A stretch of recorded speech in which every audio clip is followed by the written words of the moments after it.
We often think that to change our lives, we need to think big. We look at the gap between where we are and where we want to be, and we assume that such a distance can only be bridged by a massive leap or a heroic act of will. We wait for a moment of intense motivation to finally start that project, lose that weight, or change our career. But if you look closely at the lives of people who actually sustain success over decades, you rarely find a single explosive moment of transformation. Instead, you find a collection of very small, almost invisible choices that have been repeated so many times they have become part of who that person is. The problem most of us face isn't a lack of talent or a lack of desire. It is that we are trying to build a skyscraper without understanding how to lay a single brick correctly. We focus on the finish line and ignore the mechanics of the stride. This struggle with consistency and the search for a practical way to change our behavior is exactly what James Clear explores in his book, Atomic Habits. The title itself gives away the central philosophy. An atom is a tiny unit, a building block of a larger system. A habit is a routine or practice performed regularly. When Clear talks about atomic habits, he isn't just talking about small habits. He is talking about a system of small changes that, when layered on top of one another, create remarkable results through the power of compound interest. The book focuses on a fundamental question. Why is it so easy to repeat bad habits and so hard to form good ones? It clarifies that the issue isn't usually you, it is your system. You do not rise to the level of your goals, you fall to the level of your systems. The core idea that Clear presents is the power of marginal gains. If you can get just 1% better at something each day, the effects multiply over time. Mathematically, if you improve by 1% every day for a year, you end up 37 times better than when you started. Conversely, if you get 1% worse, you eventually decline toward zero. This is a difficult concept for the human brain to grasp because we are wired for immediate feedback. When we go to the gym for one day, our body looks the same in the mirror. When we eat a single unhealthy meal, we don't wake up the next morning with a chronic illness. Because the results of our actions are often delayed, we find it easy to slide back into old routines. Clear argues that we must learn to value the process over the goal. A goal is a result you want to achieve, but a system is the collection of processes that lead to that result. If you ignored your goals entirely and focused only on your system, you would likely still reach the destination. One of the most profound shifts the book suggests is moving away from outcome-based habits toward identity-based habits. Most people start the process of change by focusing on what they want to achieve. This leads to outcome-based habits, like saying, "I want to be thin." The next level is process-based habits, focusing on what you do, like saying, "I am going to run every day." But the deepest level is identity-based habits, which focus on who you are. Instead of saying, "I am trying to quit smoking," a person who has shifted their identity says, "I am not a smoker." When your behavior and your identity are aligned, you are no longer fighting against yourself to change. You are simply acting in accordance with the person you believe yourself to be. Every action you take is a vote for the type of person you wish to become. No single instance will transform your beliefs, but as the votes build up, so does the evidence of your new identity. To make these changes practical, Clear breaks down the formation of a habit into 4 distinct stages: the cue, the craving, the response, and the reward. This loop is the backbone of every human behavior. The cue triggers your brain to initiate a behavior because it predicts a reward. The craving is the motivational force behind the habit.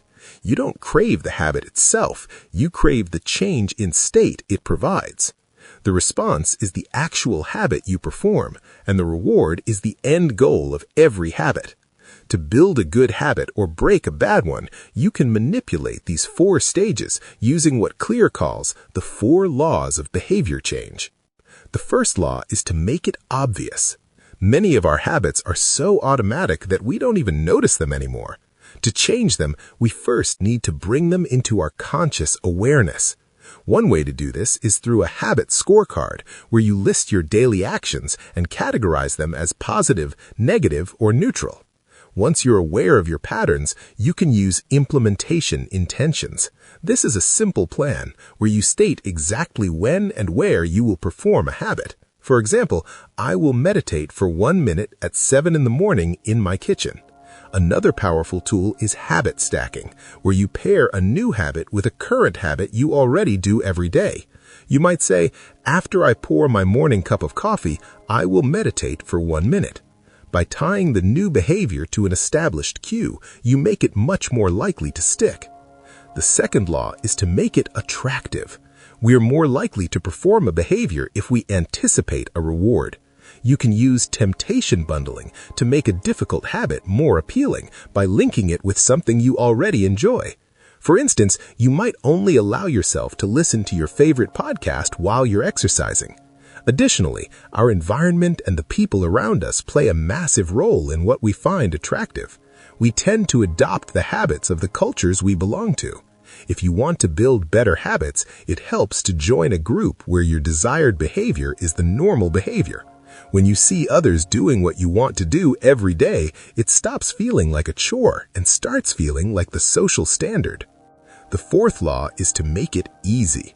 We are naturally drawn to the path of least resistance. To foster a good habit, you should reduce the friction in your environment. If you want to work out in the morning, lay your clothes out the night before.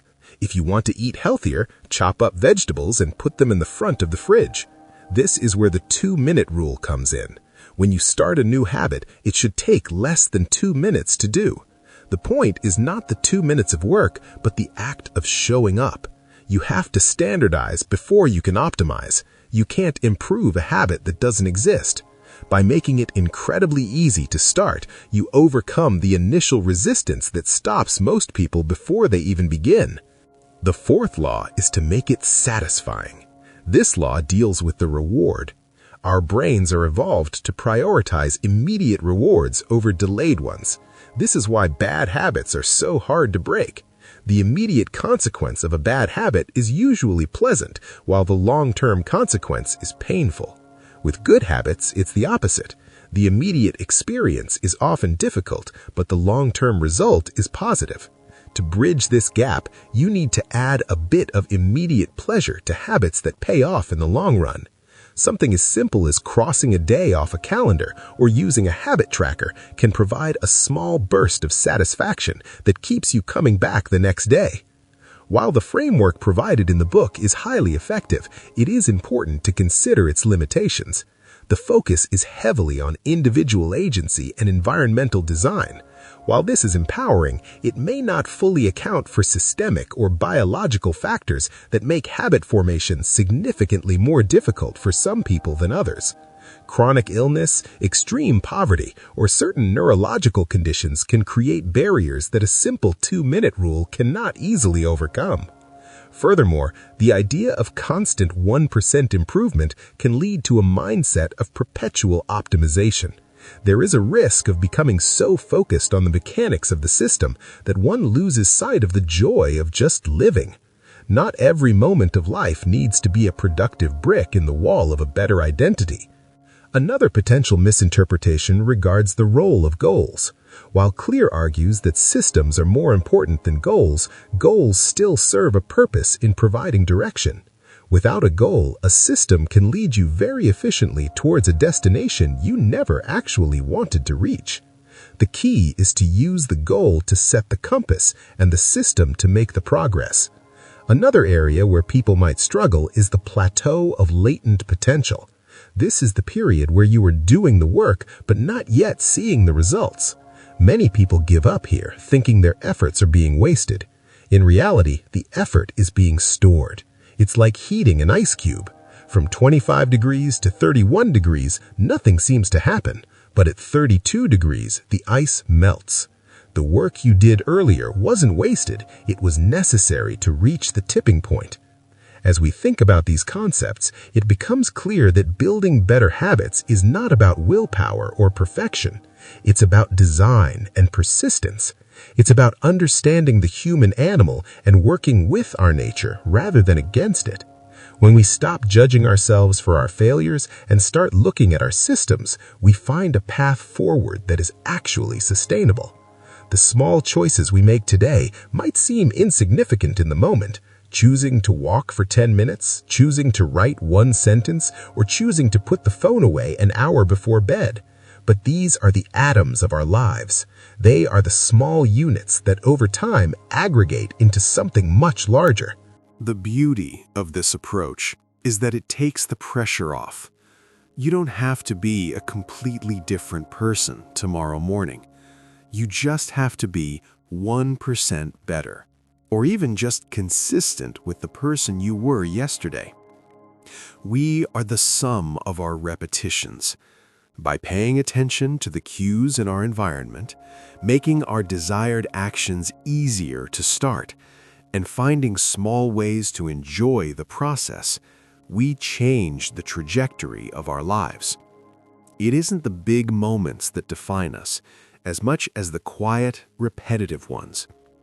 As we move through our days, we can ask ourselves if our current actions are casting a vote for the person we want to be. If they are, then we are already succeeding, regardless of how far away the final goal might seem.